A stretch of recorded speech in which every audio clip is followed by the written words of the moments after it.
So this is the latest video in my 1996 F150 two-wheel drive to four-wheel drive conversion. I intended to do a few more videos of this process, but it happened so quick today that I really didn't have time to stop. So so far there's really nothing to this that is anything more than a nut and bolt modification. The only thing in the whole thing that was at all tricky, if you want to call it that, was cutting the hole in the floor in the right place, and really that really wasn't very bad. Everything else, as long as you have the right parts, so far has bolted up, and I'm not done with it yet, so there could be a surprise left in here, but everything so far is pretty easy. Today I got the front differential in, both sides. The axle slid in place. I got the drive shaft in, bolted in place. Most of this is not tightened down.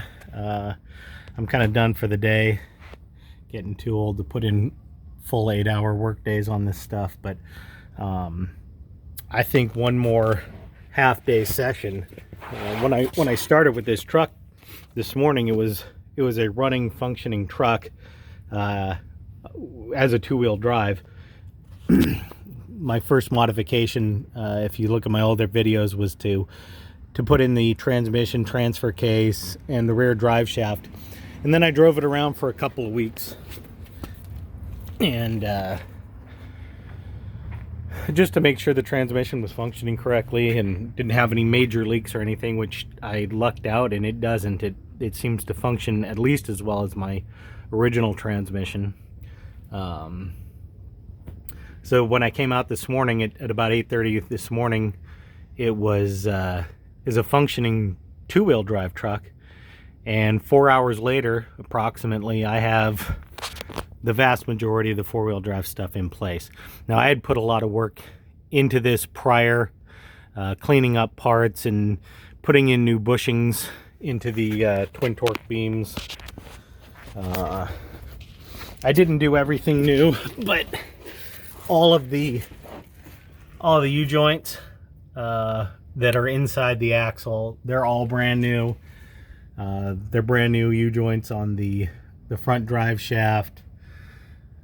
Brand new seals in the rear end housing where the axles go in, just because I hopefully didn't want to take a chance on having an oil leak, rather a rear end grease leak.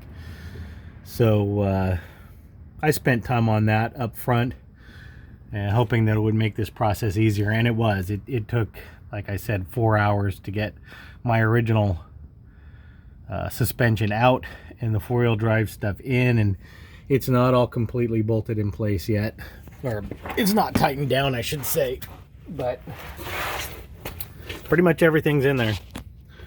Got to get a set of four-wheel drive shocks because the two-wheel drive shocks appear to be too short.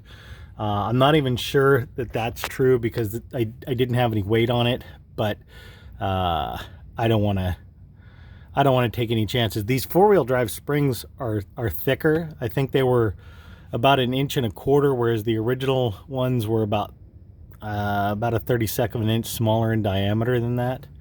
If I'm getting my measurement right, I'd have to measure again. It's definitely not 1.25 inches. I misspoke there.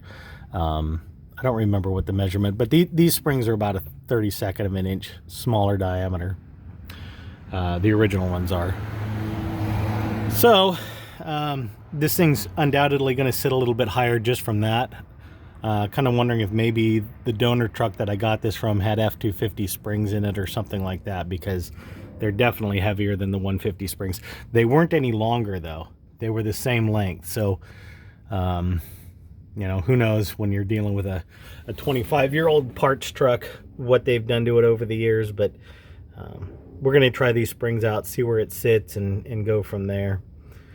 My next job will be to get the steering box out. This one's really greasy and it's been leaking for years, so I'm just going to replace it with the one that came out of the donor truck, which is completely clean and dry. So hopefully it's still functioning, and hopefully its seals are still good, but the transmission was, so hopefully the steering box will be. Oh, anyway, there it is. There's the progress. Like I said, I wish I'd done more videos, but there really wasn't much to this. It's what most people say it is. It's so far it's a nut and bolt modification. Everything for the 4-wheel drive goes right back where the 2-wheel drive stuff came, and you know, everything's in alignment. Everything seems to be perfect. So unless there's a surprise waiting for me at the end of this, but we'll find out. Too far along to go back to 2-wheel drive now.